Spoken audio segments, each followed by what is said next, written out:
Hmm. Have you ever felt like you're doing everything right with food? I'm eating so healthy right now. You're choosing healthy options, you're trying to eat clean, but you're still not feeling good. You're tired, you're hungry, your energy isn't stable. I've had so many times where my energy was just so unpredictable, and you're wondering, what am I doing wrong? This is where I want to pause for just a second. Most of the time, it's not that you're doing something wrong, you're just missing one key piece. And so we need to look for that. What is that one little thing, right? So I see this all the time. Clients come to me, they're eating those healthy foods, they've watched all the summits, they see all the little videos on social media, right? They're eating smoothies, they're having salads, they're eating lots of healthy fruits. They're having light meals. And none of those are bad foods. You know me, I have my everyday salad, leftover salad, rainbow salad, whatever you want to call it, every single day. I'm all about having salads and lots of greens. I have a smoothie bowl every morning. But healthy doesn't always mean balanced. It doesn't mean that it is stabilizing for blood sugar. And it doesn't mean that it supports you and your body. We're all unique.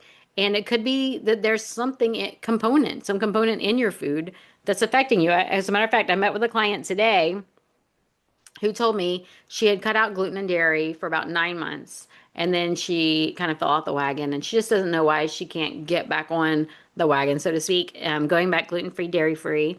And we talked about it for a while and she said she had lost a lot of weight and that's what kept her going. And so she doesn't know why that doesn't bring her back, but she was having trouble walking. And I said, well, did you feel better when you were not eating those things? Um, the gluten and the dairy. Did you notice you could walk back? Oh, yeah, I could.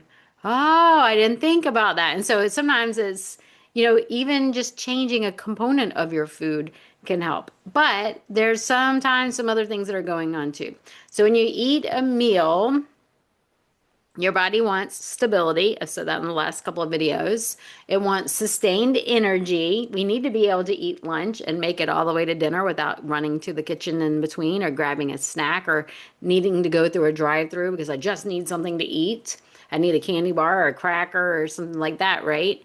And your body wants to feel like it's being nourished. It wants to make sure it's getting those minerals, those healthy fats, those amino acids that it needs as well. So if your meal's not complete, it's digested too quickly, so then you're hungry later on. Your blood sugar goes up and then falls. Your body is going to respond with you being tired, with you having those cravings, needing a treat, and having those hunger signals. Maybe it's blood sugar related, maybe it's under eating. And so it's not because you ate something bad.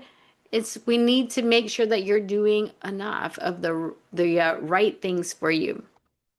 So there is an illusion. This is where people get kind of stuck that we need to have a fruit smoothie for breakfast. You don't have to have a fruit smoothie for breakfast. Now, I tend to have a fruit smoothie in the form of a chia pudding, but I make sure that I have lots of healthy fats in there. And sometimes I put greens in there, sometimes I don't, but I never have a smoothie that I drink because if I drink it really fast and then I'm hungry later.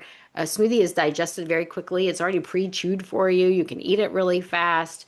And so that's why I recommend smoothie bowls. I want you to eat. I want you to chew. I want you to slow down, be mindful of what you're doing. And so don't just drink a smoothie with a straw. A salad with mostly vegetables. Well, that can be healthy, but does it have the other components to help you as well? And so is there a healthy fat on that salad?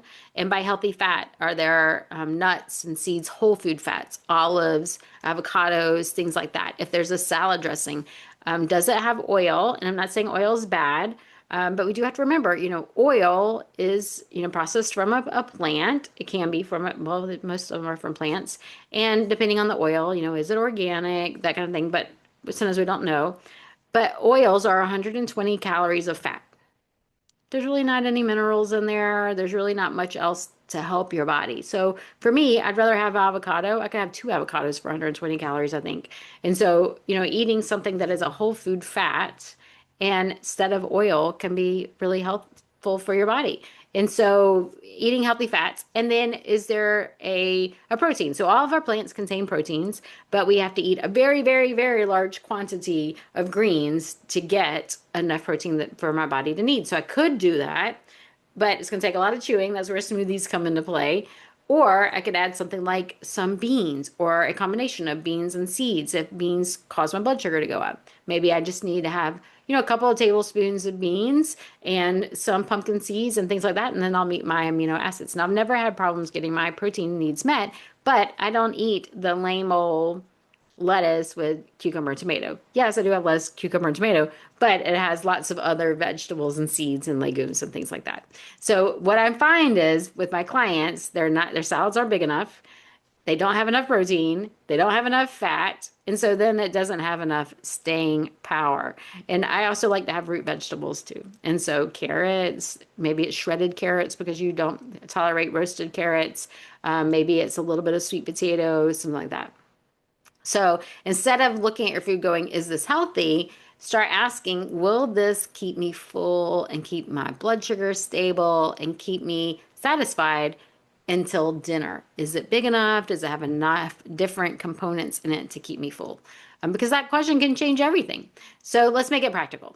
If I take a healthy meal like a smoothie, and I want to make it work for me to be a functional food. You may have seen, I haven't done those reels in a long time, but I used to get a lot of people watching my reels. But I would change it to, is there a protein in here? So is that a protein powder? I very rarely use protein powders, but you could use even lupini flakes. For me, I like to add beans. So I add a couple of tablespoons of chickpeas or cannellini beans or lupini beans. That's going to give me protein in there. Is there a healthy fat? Chia seeds, flax seeds, hemp seeds, basil seeds. They're also going to make it nice and creamy.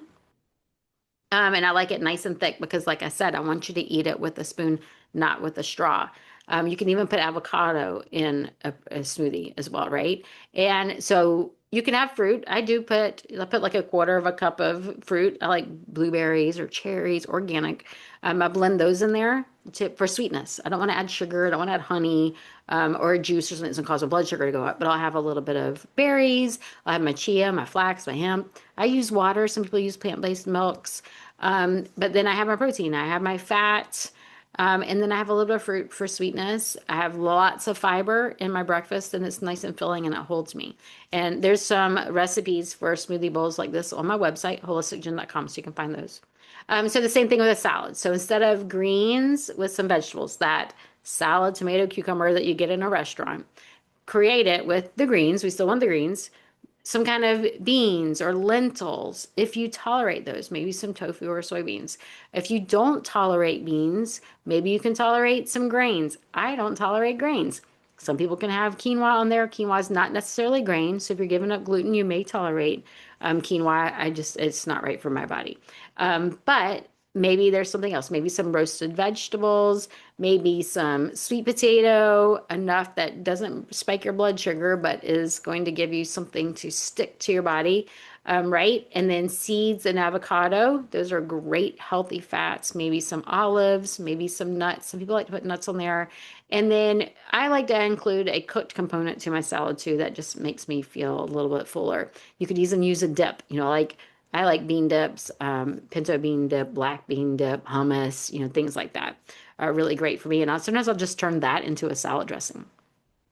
So this is the difference between eating something that is quote unquote healthy, it looks healthy, and eating something that actually works for you and your body, keeps you full, and your body can tell the difference. When we eat that nice big filling salad or that smoothie that we eat with a spoon, we have more stable energy. We're not hungry later on. We can actually make it to lunch or make it to dinner.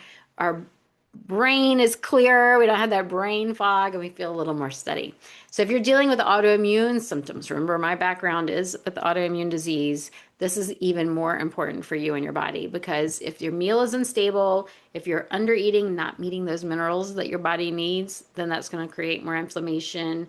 It's going to create more hunger. You're going to be hungry, craving things. So we think we're craving those cookies, but we're really craving something, a food that contains vitamins or minerals or something in our brain. We're going, oh, that cookie will give me some fat and calories, but it's not necessarily going to give us the nutrients unless there's some healthy cookies that you can find on my website. Um, and when we eat those foods that cause blood sugar to go up and down, that sends stress signals, increases inflammation, and can lead to a flare. Or if you're eating foods that are inflammatory to you, can also lead to a flare. Psoriasis, oh, I've had a psoriasis flare. That's horrible. For me, that was probably the worst. That was worse than Raynaud's, Sjogren's, Hashimoto's, Graves. I've had all of those. Um, they're all bad, right? MG, ugh. So there are ways we can reverse those symptoms and feel so much better. Keep it simple. You don't have to change everything. Focus on one meal at a time. When are you needing a snack? If I'm needing a snack at 10, I need to go back and look at breakfast. If I'm needing a snack at 3, I need to go back and look at my lunch. If I eat dinner at 8 and I'm starving before I go to bed, then I need to go back and look at my dinner, right? Trying to keep from eating anything 3 hours before you go to bed. You don't have to be perfect, but that just helps your body digest so that everything can be cleaned up in your brain while you're sleeping. So add something to balance out your meals and your body will start noticing a difference. So if you take one thing from this, it's healthy isn't necessarily good enough. Your meals need to be balanced and complete. There's lots of ways that you can work on that to get it better. I love working with people one-on-one to help them with this. I meet with my clients on Zoom, just like I'm doing right now. I'm recording this on Zoom. So create meals that actually support you and your body, keep inflammation under control.